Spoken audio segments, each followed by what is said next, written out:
Tom and the organisers for inviting me to speak about what we're going to be able to do for Accreting white dwarfs with STROBE-X, and I apologize again for not being able to come at the last minute, but I'm glad that we can do this remotely. So just to set the theme, next slide please. I want to talk about the two main classes of accreting white dwarf systems that are going to be relevant today. The first are the most familiar and most numerous, the cataclysmic variables. So these are both binaries with orbital periods in the range 2 to 10 hours, where the white dwarf is fed by mass source from a late sequence or slightly evolved donor star that is filling its roche flow and feeding matter onto the white dwarf primarily through mass overflow through the inner Lagrangian point.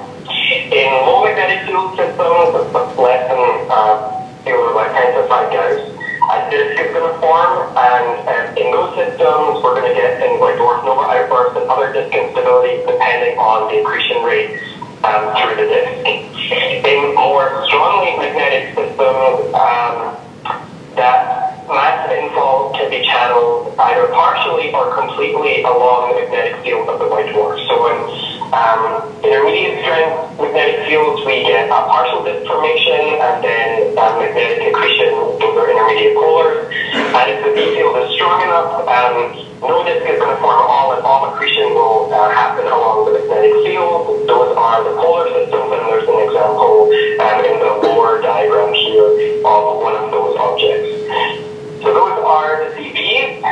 The other type of system that will come up today are the symbiotic stars. So these are kind of like the bigger cousin of the cataclysmic variable stars. In these binary systems, the donor is a red giant or a photonic giant branch star. So we're dealing with much wider binaries here, orbital periods in the range of a few hundred days to greater than 10 years in the case of an HEB donor. And in these systems, the mode of mass transfer is a little bit less clear. There's some evidence from ellipsoidal variations in the optical that some of these giants do fill their roche flow. In others, we don't see any evidence of that, and in those systems, the accretion is either proceeding via direct wind capture, bonding oil accretion, or another scenario that's been proposed is that there is this kind of combination mode where the wind of the giant actually ends up filling the roche flow and overflowing through L1. We don't really understand accretion in these systems quite as well, but we do know that in many of the systems there must be an accretion disk based on both optical, UV, and X-ray filtering. We do expect magnetic white dwarfs in symbiotic stars in analogy to the magnetic CVs. To date, we've actually only confirmed a strong magnetic field in one symbiotic star, that's the AND. The jury is out on many other systems. The signal is just hard to pick up. But we expect that there should be a lot of magnetic white dwarfs in symbiotic stars given the progenitor system being in the range kind of 2 to 4 solar masses. So that's something that we want to work on moving forward. Okay, so that is the two systems the two types of accreting white dwarf systems we'll be talking about today. Next slide, please. So all of these accretion processes produce X-rays of various energy and various flux levels. And STROBE-X is going to be a very powerful instrument for studying accretion in both of these classes of white dwarf binaries. This is primarily because of the very large collecting area and the broad energy coverage from 0.3 to 30 keV. This is going to give us high signal to noise spectroscopy and sensitive timing of both magnetic and non-magnetic CVs. In the interest of time today, I'm not really going to focus much more on accretion physics, but I'd like to draw everyone's attention to a white paper that was led by DiMartino that's on the archive, and this was a study of the lost flag, looking at the kinds of things it can do for accretion physics.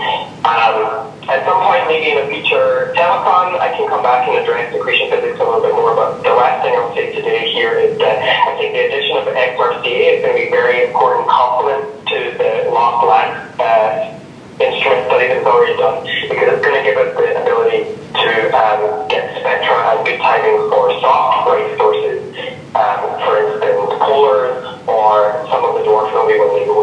outburst.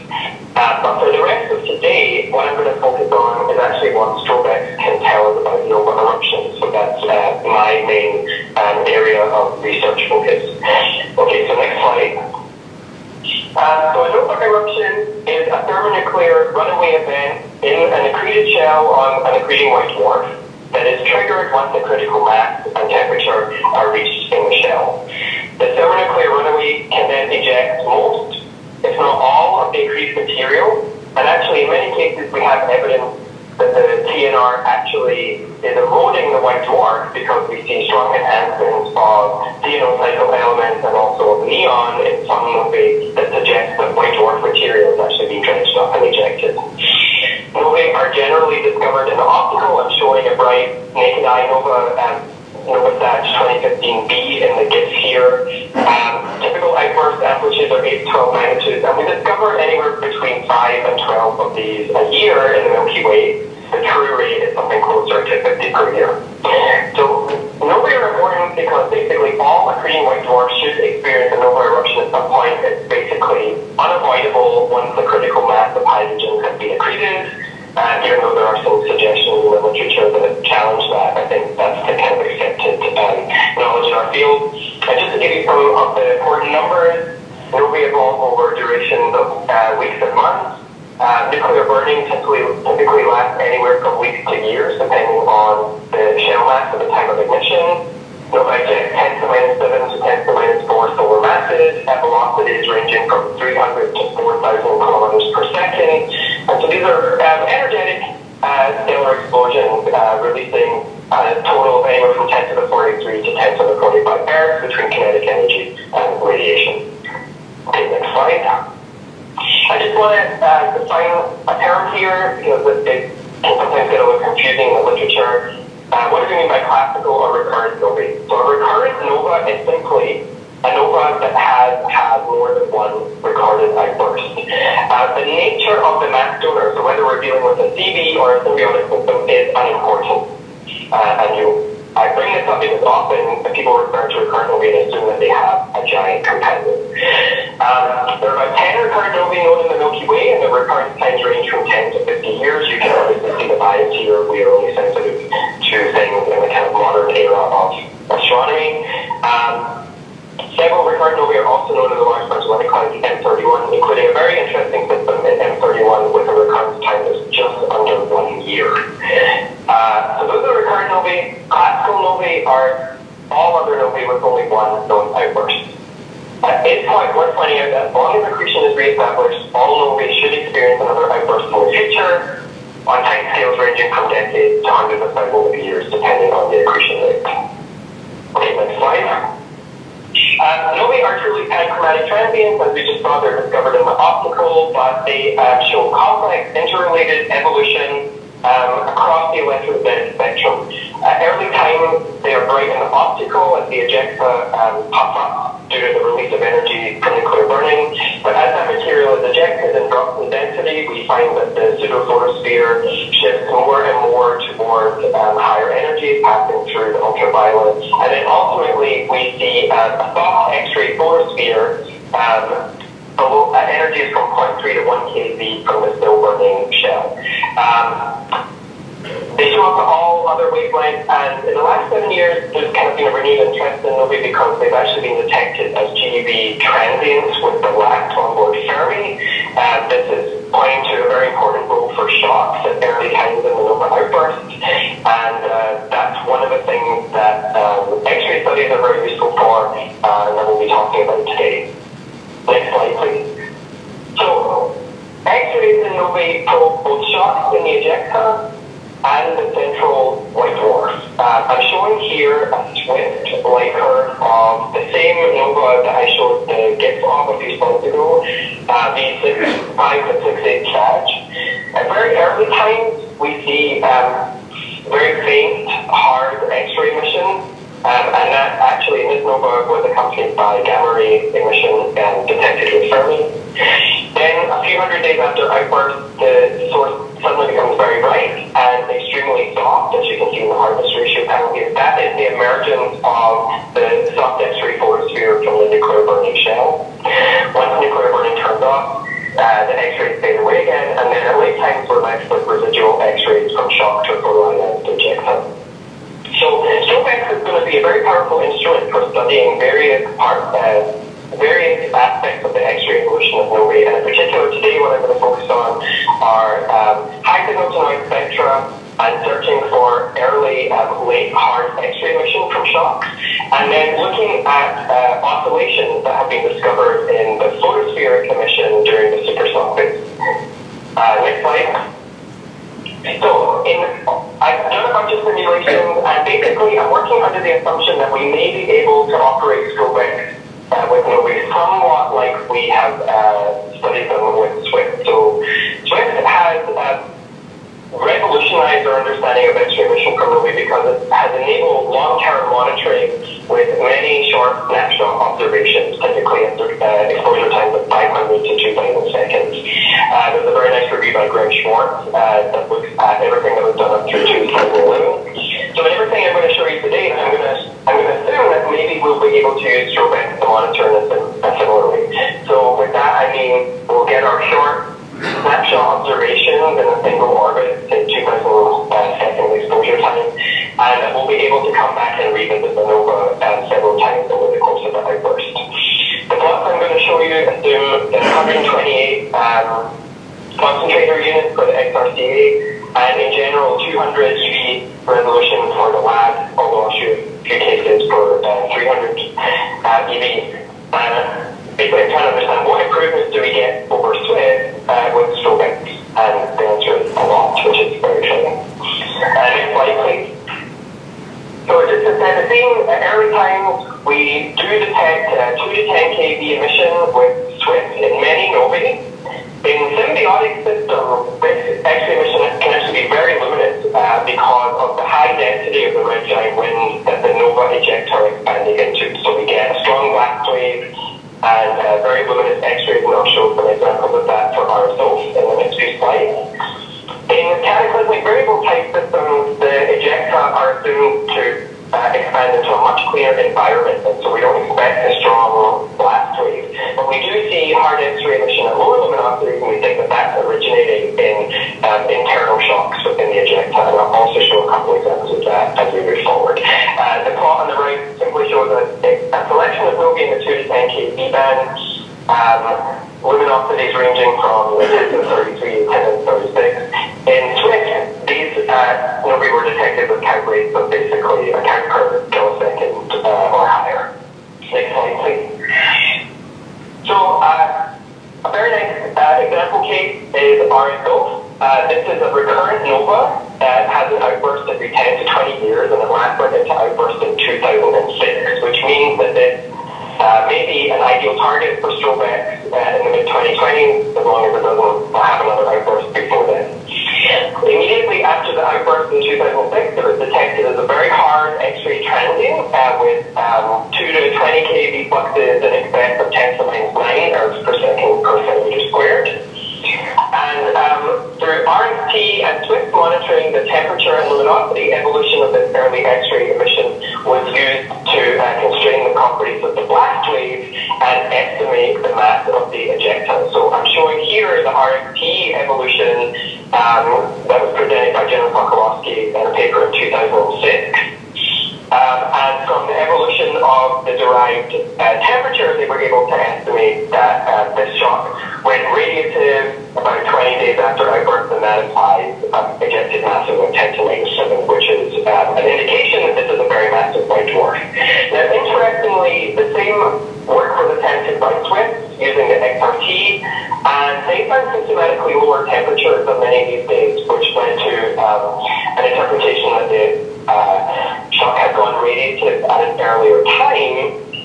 Next slide, please. But I think that the primary source of that discrepancy was the lack of coverage above 10 kV with the XRT. So what I'm showing here is a simulation. This is a 2 kilosecond observation with this XRCA and LAD for that first RFT observation on day 3 of RSO. And as you can see, this is going to be an incredibly bright STROBE-X source. XRC count rates of about 2,000 counts per second and LAD count rates of about 11,000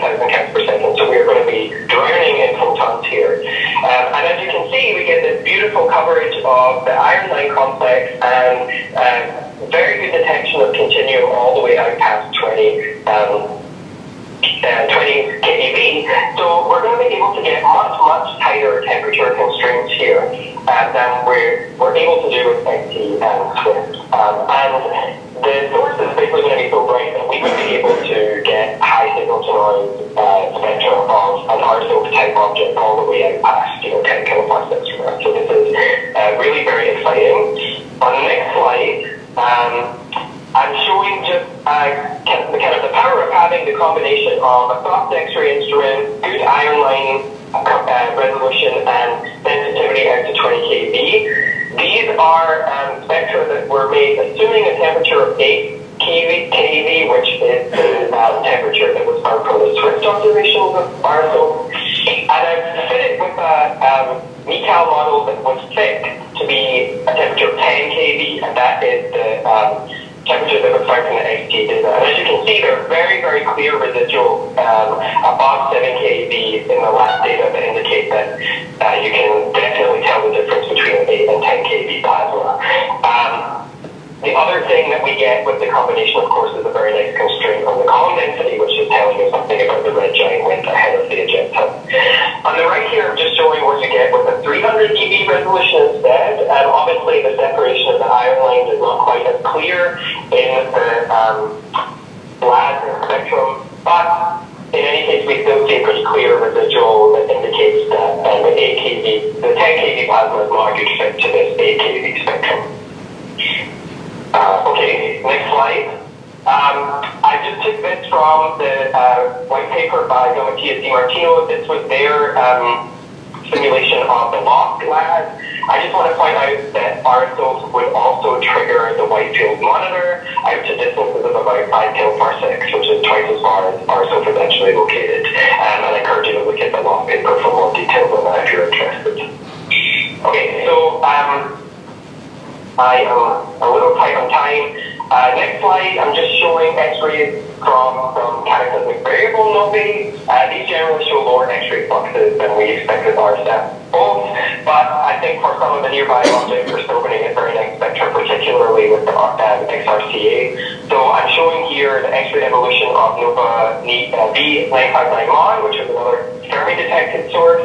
And on the right, I'm simulating in 2 kiloseconds an observation of the nova on day 98. This is actually a spectrum that we obtained in 2012 with Suzaku. And I'm showing a best fit model here and then comparing it to a model that gave an equally good fit to the Suzaku data, assuming non-equilibrium ionization line ratios. And I just want to point out that with the signal to noise we expect from STROBE-X, we should be able to differentiate between collisional ionization and non-equilibrium ionization pretty well, even in these short snapshots. Okay, next slide. Tommy, sorry to interrupt. If you could wrap up in another minute or two, we'd be grateful. Thank you. Okay, so I'm going to skip forward then. If we could go to slide 17, and then I'll skip a few more as we move forward. The other type of X-ray mission that STROBE-X is going to be very powerful in studying is the nuclear burning emission itself. I'm just showing a Chandra spectrum here to show that these are not black bodies at all. We see complicated absorption line spectra in many of the sources.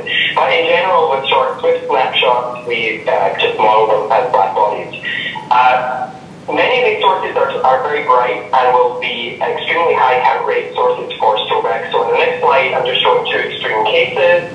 What we would call a faint SWIFT nova with a count rate of about 0.5 counts per second and an effective temperature of 20 eV will result in just over 100 counts per second in the XRCA. And RSO during its supersoft phase would have a count rate in excess of 110,000. So this opens up a very interesting opportunity for timing studies of these sources.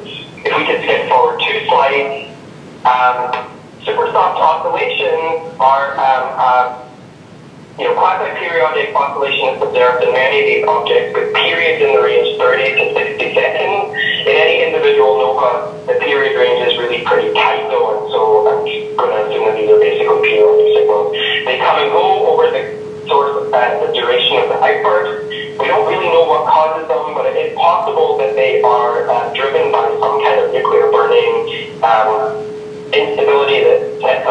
enclosed in the burning shell, and in that case they may be able to serve as a proxy for the white dwarf mass.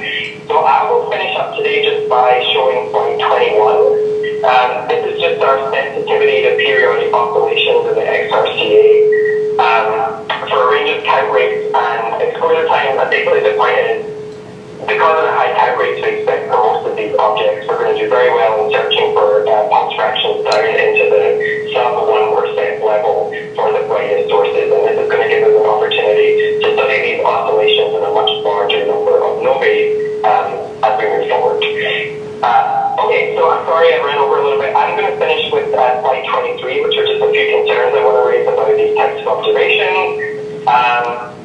We, of course, don't have our final background models yet for the faintest soft sources, but once we have those, we'll know exactly how far down we can push those faint super soft sources for timing studies. And one thing I want to throw out is that many of we are very optically bright in excess of fifth magnitude in V, and so I'm wondering whether we have to worry about optical loading or other bright sources